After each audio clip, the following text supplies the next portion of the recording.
Letters to Lisa, Recording 8, Compilation 3. Future. So, I thought I'd make another tape to update the record about the time device. Last time, one of the young adults died. I say one, as there are several. Apparently it's too expensive in the future to live alone. Sorry, I'm being bitter. It's difficult to suddenly jump forward decades because your time-travelling daughter left her device as she tried to kill you. Where was I? Oh, Eric, my new young housemate, he's German and knows a lot about computers and all the strange new tiny telephones. He added this small panel so I can set where and when to arrive. I'm going back to save Axel, another member of the household. He died very recently, struck down in the street by a van. Eric is dead set against me doing it. Something about paradoxes, but I don't know anything about computers and that sort of talk. All I know is Axel didn't deserve to die like he did, so I'm going to change that.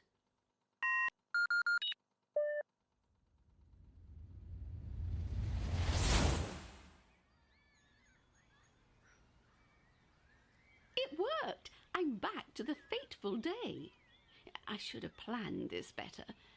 So it's a few hours before Axel was run over. I had to buy some clothes and a disguise. That was in the Michael J. Fox film I saw once. I need to track down Axel. Everything can be fixed if I just find him. He should be in the park somewhere. Then I don't know what, but I'm going to tell him about the crash. Ah!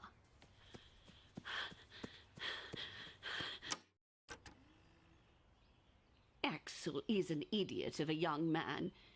He thought I was pulling his leg.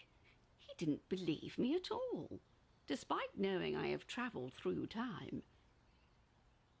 Maybe he just thinks I'm mad and I broke back into my house after disappearing all those years ago. Maybe he's just playing along in case I have some sort of right to the place. I'll just have to watch him till the time he is supposed to die. I'm just sat watching his game of football. Not as thrilling as I thought this would be, this whole science fiction thing. I mean, what will happen if I do save him? Why would I come back to save him if he doesn't die? Oh, I really haven't thought about this. Oh! I nearly bumped into myself earlier. Oh, that was quite alarming. We're getting closer to the event. Oh, I don't know what to do. Oh, hang on. Lisa, I just had a thought. If you've come from the future, do you have that phone we gave you? You know, the brick mobile? That plastic piece of nonsense? Yes. Oh, here it is. I've not used it for anything, so I don't see why it would help. The date on this is from a week from now. I didn't change it. I know. I don't think you know how. Right, so are you telling the truth? Yes. What do we do? Well, that was eventful. I would have recorded this earlier, but it was all just happening.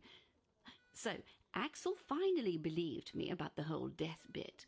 He devised a way to survive and still get me to travel back in order to make sure he survives. It's all very complicated.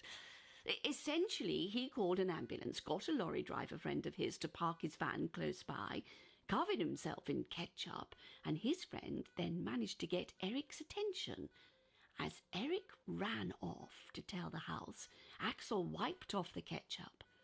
When the ambulance arrived, we told them that I was having heart palpitations, so they took me and Axel in it. During this, the van driver told Eric that Axel had died. I think his name was Steve, a nice young man, surprisingly cooperative with the whole scheme. Oh, there was an embarrassing moment when we got to the hospital.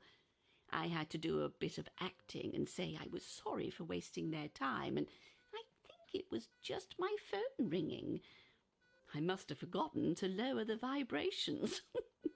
The little old lady act seemed to do the trick. Do you have to talk into that? You'll make the nurses suspicious. Oh, I'm just updating them. Oh. Don't worry about it. What are you going to do now? I'll stay with my sister for a week. I'll tell my parents so they don't panic. My dad's going to find all of this very silly, but it has to be done. It's funny because did you ever get run over? Because I've always travelled back, so it's just a loop. It doesn't matter. What matters is that I didn't die. Yes. What do I do now? Go back to the future, I guess.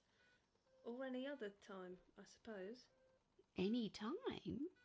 How odd. How exciting. Yes, I suppose I can, but where to start?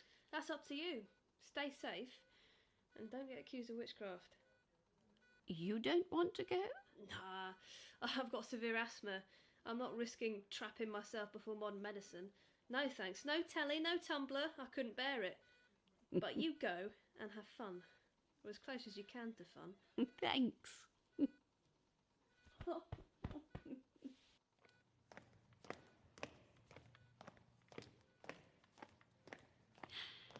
Oh, the tape's on. Well, listener, anywhen, let's try it. It could be fun.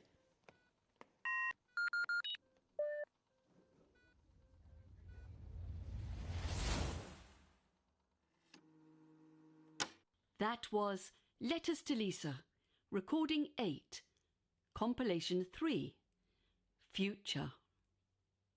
Written by Phoebe Critchlow. Read by Caroline Lawrie and Phoebe Critchlow.